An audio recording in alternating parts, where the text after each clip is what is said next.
Bonjour, donc nous allons continuer notre travail sur le livre Maths C, Matrice, le langage C appliqué aux mathématiques. C'est un wikibook. On travaille dans le déterminant. Donc on a vu toute cette partie-là. Maintenant, on va essayer d'étudier le code de la fonction déterminant qui calcule le déterminant. Donc on a ici notre fonction qui s'appelle déter, d'accord.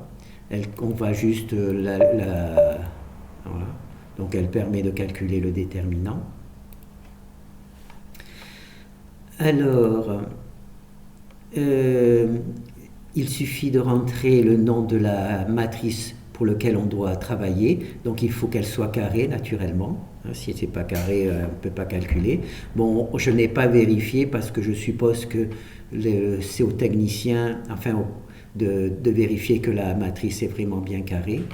Alors, comme cette matrice va être détruite par l'algorithme, on va d'abord en faire une copie, d'accord? On va copier la matrice A dans T, mais pour construire la matrice T, j'ai choisi de construire avec une autre fonction, c'est-à-dire que la fonction IMR, elle construit une matrice à partir de la taille en mathématiques, et la fonction, et cette fonction-là, elle va construire la même matrice, mais à partir de la taille en langage C. C'est-à-dire qu'ici, on a la taille en langage C de la matrice A, on a la taille de la matrice en langage C de la matrice A, la colonne, le nombre de colonnes, et ici le nombre de lignes, c'est-à-dire c'est la taille de la matrice mathématique plus la ligne 0 et la colonne 0. Donc on va juste voir le truc. Donc, quand j'appelle cette fonction-là, la taille de la matrice R, c'est la taille mathématique. Si je veux une matrice de 2, je vais mettre 2 et 2 ici. D'accord? Et le travail de cette fonction va rajouter une ligne et une colonne pour avoir la ligne 0 et la colonne 0. Donc la matrice de 2 va se transformer en une matrice 3, 3. D'accord? Et la fonction ici, IRC, d'accord, elle va rentrer la taille, le nombre de lignes et le nombre de colonnes en langage C. Donc ça veut dire qu'il y a déjà la ligne 0 et la colonne 0.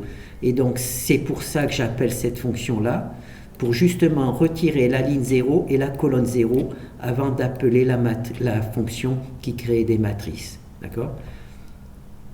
Vous voyez, ici je récupère bien la taille directement en mémoire. Et donc, si je récupère la taille directement en mémoire, c'est la taille langage C. D'accord? Et j'utilise donc cette fonction-là pour retrouver la taille de la matrice, mais en mode mathématique, c'est-à-dire que je retire une ligne et une colonne, c'est la ligne 0 et la colonne 0 que je retire. Voilà. Donc ça, c'est donc pour la création de la matrice T, qui va remplacer la matrice A, parce que la matrice T va être détruite. Si j'utilisais directement la matrice A serait détruite. Donc ce serait un problème. Alors au départ, je vais donner à la variable déterminant une valeur, ça va être le 1, d'accord? Et elle va retourner naturellement la valeur de 1, la valeur du déterminant. D'accord? Et bien entendu, la matrice T que j'ai construite, il faut aussi la détruire. C'est FreeMR. D'accord? Alors, pour calculer le déterminant, ce que l'on va faire, c'est que l'on va calculer ici tous les pivots. On va calculer tous les pivots. On va passer donc sur la diagonale de la matrice. D'accord? C'est cette boucle for qui va permettre de passer sur toute la diagonale de la matrice. Comme c'est un carré, donc il n'y a pas de souci. D'accord? Alors on se rappelle que la fonction pivot-bust, qu'est-ce qu'elle fait? C'est ici ce qu'on a vu. La fonction pivot-bust, elle donne le meilleur, elle positionne ici le meilleur pivot, c'est-à-dire la valeur la plus grande dans la matrice. D'accord? Elle pose donc ici le meilleur pivot. Et et elle retourne le signe. C'est-à-dire que s'il y a un simple changement de ligne, le signe, ça sera moins. S'il y a un simple changement de colonne, le signe, ça sera moins 1, pardon. Et s'il y a un changement de ligne et un changement de colonne, moins par moins, ça fera plus 1. D'accord? Le signe, c'est égal à 1, qu'on multiplie ici par moins 1 s'il y a un changement de ligne. On multiplie ici par moins 1 s'il y a un changement de ligne. Donc moins par moins, ça fait plus. S'il y a changement de ligne et colonne, ou signe, s'il y a juste un changement de ligne, c'est moins 1. Et s'il y a juste un changement de colonne, c'est moins 1. Donc ici, on va donc pouvoir récupérer le signe du déterminant qui change en fonction si on a eu besoin de changer des lignes et des colonnes. D'accord? Mais en même temps qu'il fait ce travail, il met aussi le meilleur pivot à sa bonne position. Et bien entendu, sa bonne position, c'est sur la diagonale, c'est ici. D'accord? Pour cette ligne-là, c'est ici, et pour cette partie-là, c'est ici. D'accord? On va prendre une matrice un peu plus grande, voilà. Le meilleur pivot sera ici, sur la diagonale, puis ensuite il sera ici pour la deuxième ligne, il sera ici à la troisième ligne, et il sera ici à la quatrième ligne. Et à la fin, on aura une matrice triangulaire, d'accord, avec des 1 partout. Mais entre le moment où on aura transformé le meilleur pivot en 1, on l'aura conservé, mis en mémoire, d'accord? La fonction ici, elle aura mis en mémoire. Le meilleur pivot ici, voilà, qui est sur la diagonale, il est mis en mémoire dans cette valeur-là, d'accord? Et cette valeur-là, si elle est très proche, si elle est supérieure à, si elle est inférieure à error, d'accord, on va tout simplement dire que le pivot, il est nul. Et naturellement, si le pivot est nul, le déterminant sera aussi nul, puisque multiplié par 0 n'importe quel nombre finira par donner par 0. D'accord? Ça nous donnera un déterminant nul. D'accord? Et où j'en suis? Voilà. Donc là, on récupère le pivot, la valeur du pivot, c'est ici. Hein. Il est sélectionné ici, grâce à cette fonction qui positionne sur la diagonale le pivot. Donc on le récupère ici, hein, on voit bien que c'est sur la diagonale puisque les deux valeurs sont identiques. On récupère la valeur du pivot. Alors là, il y a deux possibilités. Soit le pivot, il est supérieur à error. Dans ce cas-là, on fait ça, hein, on fait le if. Soit pivot, il est inférieur à error. Donc on va dire que c'est égal à 0. Error, c'est ce nombre-là, c'est-à-dire un 0 avec 10 chiffres après la virgule. Là. C'est un très petit nombre, cette valeur-là. Donc ici, on va donc avoir tous les pivots qui vont être multipliés par des terres. Au départ, des terres est égal à 1, donc on va le multiplier par des terres.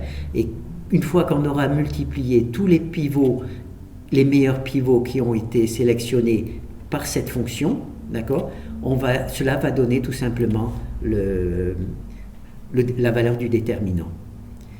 Ici, cela va nous permettre de sélectionner le signe à chaque fois s'il y a un changement de ligne ou de colonne, donc le signe va changer. Et ici, cette fonction, elle permet le signe, mais elle donne aussi la valeur du meilleur pivot. Donc ici, on récupère le meilleur pivot qui a été calculé ici, d'accord? Et on va multiplier ce meilleur pivot, sauf si, bon, dans tous les cas, on va multiplier ce meilleur pivot, même s'il est nul, par la valeur du déterminant.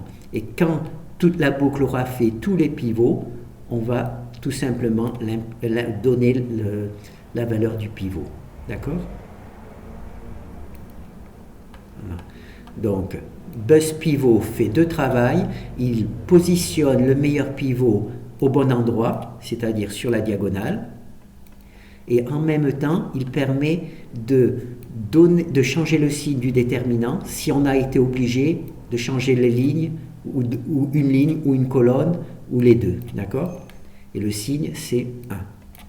D'accord? C'est ici, on le multiplie signe par moins 1, en fonction du fait que il y a un changement de ligne, ou un changement de colonne. Et s'il y a naturellement un changement de ligne et un changement de colonne, moins par moins, ça fait plus, donc ici il y aura plus 1. Et s'il y a plus 1, naturellement, ici multiplié par 1, le déterminant, ça ne le changera pas. Par contre, s'il y a moins 1, ici, le déterminant va changer de signe. D'accord ? Donc cette fonction-là, une fois qu'elle a mis le meilleur pivot à la bonne position, on le récupère ici, puisqu'ici c'est le pivot sur lequel on travaille, d'accord ? Là c'est en mémoire, et on le copie là-dedans. Et là il y a deux manières, soit ce pivot est supérieur à l'error, dans ce cas-là on fait if, d'accord ? Soit ce pivot est inférieur à error, et dans ce cas-là on dit qu'il est égal à 0. Et une fois qu'on a récupéré ici la valeur du pivot, eh ben, la fonction déterminant, on multiplie cette valeur, puisqu'elle ressort par ici, on multiplie la variable déterminant par ce nouveau pivot. Et c'est la boucle de la multiplication de tous ces pivots qui va donner la valeur du déterminant. Voilà. Bon, eh ben, j'espère que ça peut passer. Hein. Voilà. C'est compliqué parce que je ne peux pas revenir sur cette fonction. Si ces deux fonctions vous posent un problème, il y a une vidéo sur chacune de ces fonctions. Donc retournez sur chacune de ces fonctions. Voilà. Donc la fonction déterminant est assez simple. On crée une matrice parce que la matrice va être détruite si jamais on utilise la bonne matrice. Donc on met le déterminant à 1, d'accord, c'est la valeur de départ. Et ensuite, tout simplement, on va parcourir tous les pivots, c'est-à-dire tous les nombres qui sont sur la diagonale. Cela va nous permettre de calculer le déterminant. D'accord ? Là, on installe le bon pivot à la bonne place. Et il y a, suivant le changement de colonne ou de ligne, ici, on va multiplier par 1 ou par moins 1. Ici, on a déjà le pivot à la bonne place, donc on le récupère. On multiplie ici par la variable déterminant. Et si on fait ça pour tous les pivots, on finit par avoir le déterminant. Voilà. Bon, ben c'est bon. Je pense que là, on a fait le travail. Très bien, merci.